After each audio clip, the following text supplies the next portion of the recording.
Hi again, everyone. It's 5 o'clock in the East. Donald Trump, in the words of his sister, quote, "No principles, all about the base, the tweets, the lies, holy bleep." The president's sister, Marianne Barry Trump, a former federal judge, secretly recorded by Trump's niece, Mary Trump, speaking there on tapes obtained by NBC News, as first reported by the Washington Post, which adds this on the significance of the comments, quote, "Barry has never spoken publicly about disagreements with the president, and her extraordinarily candid comments in the recordings mark the most critical comments known to have been made about him by one of his siblings. On the same weekend in which we learned that his own sister finds his political persona repugnant, we watched any remnant of the pre-Trump GOP go up in flames as the Republican Party platform devolves officially into whatever Trump says it is." Here's their statement, quote, "Whereas the RNC enthusiastically supports President Trump and continues to reject the policy positions of the Obama-Biden administration, as well as those espoused by the Democratic National Committee today, therefore be it resolved that the Republican Party has and will continue to enthusiastically support the president's America First agenda. Resolved that the 2020 Republican National Convention will adjourn without adopting a new platform until the 2024 Republican National Convention."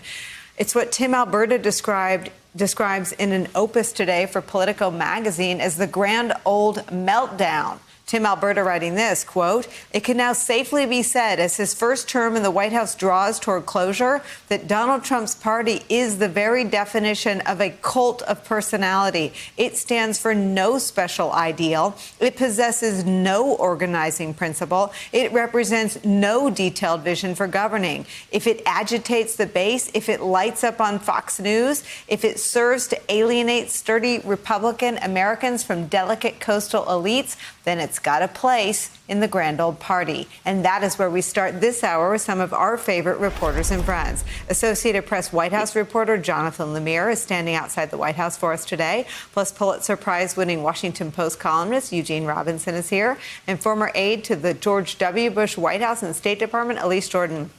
Elise, I have to start with you. I don't even have the words for it, so I'll let Mary Trump's words speak to it.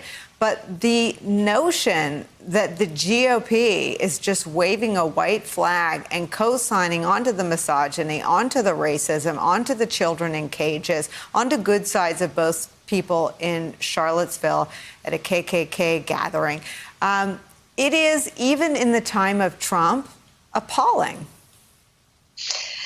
No, and I don't know about you, but reading the Tim Alberta piece, it just, it was a lot of PTSD. You really just can't believe how quickly of a fall and how precipitous of a fall the GOP has taken. I mean, literally the party, as you read, does not have a platform. It does not stand for any ideas this year. It is strictly all about Donald Trump. And so if the GOP continues to want to follow the carnival barker with his misogyny, with his racism, with all of his cruelty, they can continue down that path. But where does the GOP land at the end of this week? Are they going to have any kind of vision other than Donald Trump? I alone can fix it. It's really doubtful.